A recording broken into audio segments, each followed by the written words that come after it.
Chile, don Eduardo Frei, del año 1994 al año 2000 y 2 veces senador. Bienvenido a Guatemala, a Inversión y Desarrollo y a este Guatemala Investment Summit 2013. Muchas gracias por esta oportunidad. Señor presidente, usted es una persona con una amplia experiencia. ¿Qué significan los acuerdos de la concertación para Chile y que son un ejemplo para muchos países en América Latina y el Caribe? Bueno, lo más importante es que nosotros no solamente construimos una coalición para volver a la democracia, que era el objetivo primero y central de nuestra asociación, sino que en la medida que fuimos trabajando en los años 80 en plena dictadura, fuimos construyendo una gran mayoría política que nos permitiera ganar el plebiscito del 88, retornar a la democracia, construir una democracia sólida y dar un vuelco a lo que ha sido la historia de esos años. Chile es un país que siempre tuvo un régimen democrático. La única experiencia traumática fueron los 17 años de la dictadura, que marcaron a fuego al país, y por lo tanto, como una conclusión de todo ese periodo, se genera este gran acuerdo que era reconstruir la confianza en Chile, volver al diálogo, no cometer los errores del pasado, entender que estábamos a los inicios ya en los 90 de una globalización que se nos venía encima, disminuir la pobreza. O sea, teníamos objetivos realmente muy contundentes, y para eso y para realizar esas tareas necesitábamos una coalición política que nos diera mayoría en el gobierno, nos diera mayoría en el Parlamento, nos diera mayoría social y política y nos permitiera enfrentar el desafío de, primero, reconciliar a Chile, segundo, construir el desarrollo, construir una sociedad moderna, terminar con la pobreza, y todos los grandes desafíos que tenemos nuestras naciones. Y creo que si uno mira en perspectiva estos 20 años que nos tocó gobernar, porque gobernamos desde el 90 hasta el 2010, y esperamos este año, a fin de año, nuevamente, a partir del 2014, seguir gobernando como coalición.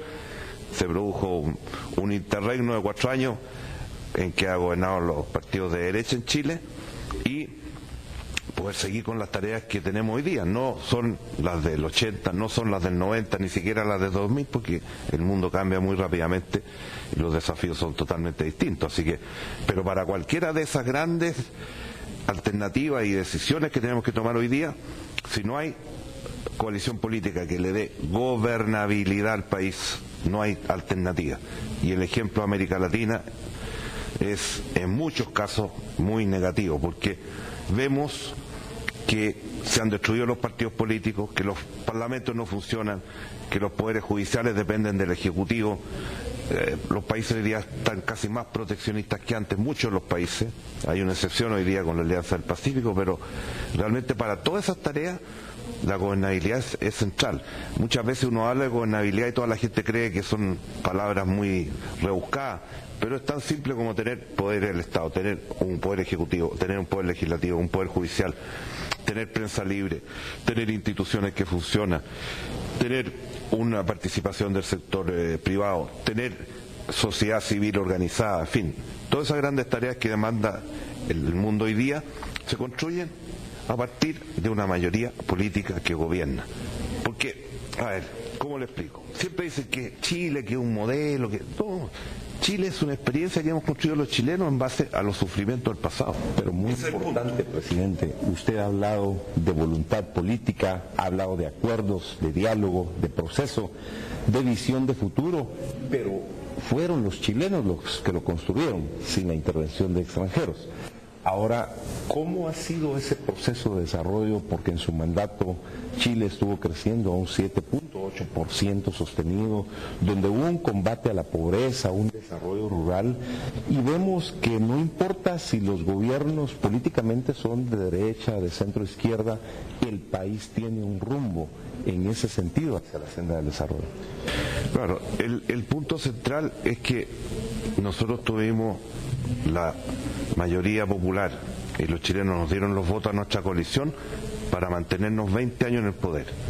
Y es muy difícil en América Latina que una coalición política se mantenga 20 años, porque eso permite definir política de largo plazo. Le doy un claro ejemplo. el gobierno del presidente Erwin, que asume y hace el proceso de transición en Chile, fue un gobierno que tenía que reconciliar al país, que tenía que terminar con la violación a los derechos humanos, que tenía que reconstruir el tejido social destruido, etcétera. Cuando yo llego al gobierno tenía otra tarea, y una de esas tareas era hacer una reforma judicial que esperaba 100 años.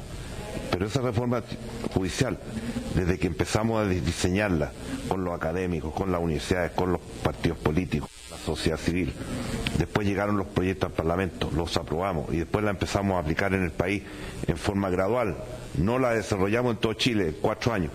Al final fueron 7 años de trabajo. Si hubiera llegado el 2000 un gobierno distinto que hubiera dicho todo lo que se ha hecho ahora está malo, hubiera destruido todo. Porque también en América Latina llegan los gobiernos y se sienten que descubrieron la historia, descubrieron la rueda. Somos la historia, nosotros vamos a construir la historia. Todo lo que pasó antes no sirve para nada. Entonces así no se puede construir un país, porque las políticas de Estado en salud, en educación, en justicia, en todos los temas, a veces toman 1, 2 o 3 gobiernos. Entonces, esa continuidad que ha dado la concertación en Chile ha permitido que seamos en lo que estamos hoy día. Importante mantener esa línea de mediano y largo plazo. Chile, presidente, ha combatido muy bien la pobreza y la pobreza extrema. ¿Qué debemos hacer como Guatemala y los demás países de América Latina para erradicar estos grandes males que tenemos? Bueno, el tema de la reducción de la pobreza, y yo escuchaba ayer el presidente cuando decía hay que terminar con la desnutrición, por ejemplo, son sinónimos de un mismo problema, o sea, la falta de oportunidades de sectores importantes de nuestras poblaciones. Y eso yo creo que se hace básicamente con un esfuerzo central. O sea, combatir la pobreza es una tarea del Estado, pero para que el Estado sea eficiente y tenga los recursos adecuados, hay tareas que tiene que entregarle al sector privado. Porque cuando uno es presidente le piden salud, le piden educación, vivienda, camino, aeropuerto, puerto, taca, 20 cosas. Y cuando usted llega al gobierno le dicen, este es el presupuesto que tiene. ¿Alcanza para hacer todo eso? No, entonces usted tiene que priorizar cosas. Pero al priorizar usted dice, yo puedo incorporar la inversión privada en servicios. Y por eso hicimos el sistema de concesiones que permite que los privados puedan hacer autopistas, puedan hacer aeropuertos, puedan hacer puertos. Hoy día cárceles, hasta hospitales hoy día estamos haciendo en Chile. Ahora, no significa que privatizamos la salud, como dicen algunos, no. El que gana la concesión construye, planifica y da todos los servicios y mantiene. Después llega, una vez que está terminado, llega el Ministerio de Salud, se instala, o la Gendarmería y se instala en la cárcel. O sea, el concesionario no hace los servicios de salud, ni pone el edificio con todos los servicios funcionando y se ocupa de eso. Y los médicos se dedican de la salud. No andan los médicos preocupados de que se hay que pagar las cuentas o que el casino no está funcionando, que la caldera está mala. No, eso lo hace un concesionario. El médico se dedica a la salud. Si eso lo hubiéramos planteado hace 20 años nadie habría aceptado. Pero en la medida que esto se ha ido acumulando, ¿qué ha significado? Que el sector privado interviene también y participa en el desarrollo del país en aquellos lugares donde no hay servicio. Como lo he dicho tantas veces yo, en el caso del agua potable dicen que nosotros privatizamos el agua. Nosotros no privatizamos el agua porque el agua es un bien nacional de uso público.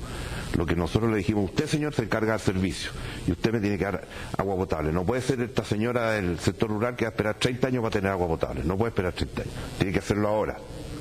Y ese servicio se le va a pagar de acuerdo a una norma, de acuerdo a una regulación que está en la ley y está todo claro. Entonces el Estado se prioriza en qué, en aquellos bienes y en aquellas tareas que no participa el sector privado, como pobreza, educación, salud, vivienda, calidad de vida, etcétera, etcétera, cultura, cuidado del medio ambiente, que son las tareas prioritarias de un Estado. Eso es lo que yo entiendo. Ya no es un Estado, como se dijo antes, el Estado del bienestar, como ha sucedido en Europa, ¿no es cierto?, que han quebrado los estados de bienestar hoy día porque ya no lo soportan los gastos.